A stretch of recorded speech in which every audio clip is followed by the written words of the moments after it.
Assalamualaikum warahmatullahi wabarakatuh. Perkenalkan, saya adalah Putri. Saya dari kelas A Sistem Informasi tahun 2024 dengan NIM 249 Sini saya akan mempresentasikan mengenai supply chain management pada KFC di Indonesia.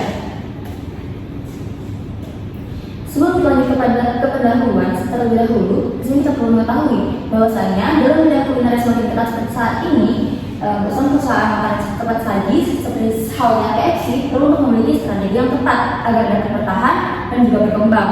Salah satu faktor yang mendukungnya adalah dengan adanya SCM atau supply chain management atau yang biasa kita kenal dengan manajemen rantai pasok. Nah, SCM inilah yang mengelola dan juga mengatur seluruh proses mulai dari pengadaan bahan baku, produksi, distribusi, hingga sampai ke tangan pelanggan nanti. Nah, dengan memiliki sistem SCM yang baik, itu penting untuk dapat mengelola pasokan dan juga bahan baku agar permintaan pelanggan itu dapat terselesaikan dengan cepat. Nah, di sini kita melihat bahwasanya Indonesia merupakan salah satu pasar besar dalam bidang makanan cepat saji, dikarenakan oleh banyaknya jumlah penduduk dan juga banyaknya permintaan akan makanan yang praktis itu terus bertambah. Oleh karena itu, KFC di sini memiliki peluang yang sangat besar. Namun juga tetap harus diperhatikan karena banyaknya persaingan oleh pasar lokal hingga internasional. Selanjutnya, kita akan membahas lebih lanjut mengenai apa itu SCM, bagaimana SCM di Indonesia, apa saja tantangannya, dampaknya, hingga strategi SCM untuk efisiensi. Namun, sebelum itu kita akan membahas terlebih dahulu mengenai KFC atau Kentucky Fried Chicken. Nah, jadi KFC ini merupakan salah satu restoran cepat saji asal Amerika Serikat, di mana KFC ini spesialis akan ayam goreng yang renyah dan juga telah membuka ratusan gerai di Indonesia, bahkan puluhan dan juga puluhan ribu di seluruh penjuru dunia. Yang mendirikannya adalah Helton David Sanders, yang mana memiliki istilah sukses di usianya yang senja dalam mendirikan perusahaan makanan cepat saji berupa KFC atau Kentucky Fried Chicken. Nah, selanjutnya kita akan membahas apa itu SCM. Jadi, SCM merupakan sistem yang mengelola aliran barang, informasi, dan juga keuangan dalam pasok sebuah perusahaan. Tujuannya apa? Tujuannya agar terjaga biaya efisien, memiliki biaya yang hemat, dan juga kualitasnya tetap terjaga. Lalu, selanjutnya juga di sini terdapat tahapan SCM, di mana tahapan SCM itu KFC memiliki tahapannya tersendiri, dan juga awal implementasi SCM-nya di sini terdapat 4 tahapan. Di mana tahapan pertama adalah dengan adanya sumber bahan baku. Jadi SCM inilah yang mengelola dan juga yang mengatur seluruh sumber bahan baku seperti bahan baku ayam, sayur-sayuran, dan juga hal lainnya. Selanjutnya SCM ini juga mendistribusikan dan juga distribusi dan juga logistik dalam KFC ini sendiri, dikarenakan agar biaya-biaya pengiriman dan juga seluruh biaya-biaya yang lainnya itu dapat hemat dan juga dapat.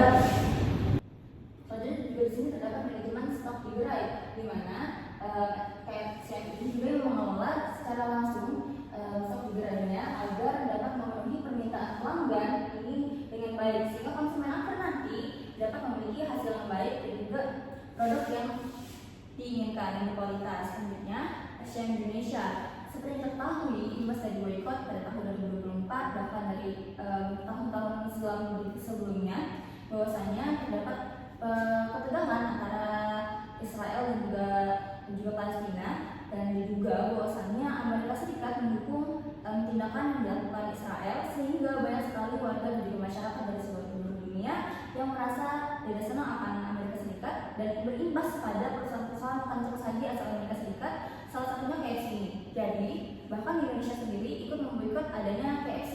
Nah, salah satu dampak yang ditimbulkan adalah dengan adanya kerugian mencapai 557 M dan juga dengan PHK 2.274 karyawan dan tutup 47 gerai.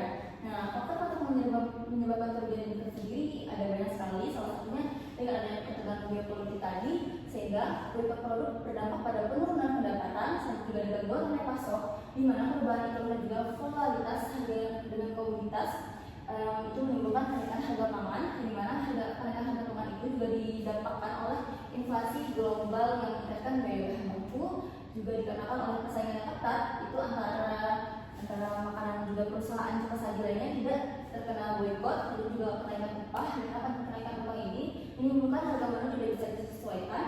Selanjutnya juga ada kenaikan kurs, di mana rupiah itu melemah sehingga biaya impor juga meningkat dan penurunan daya beli dikarenakan oleh transaksi yang berkurang. Selanjutnya, saya juga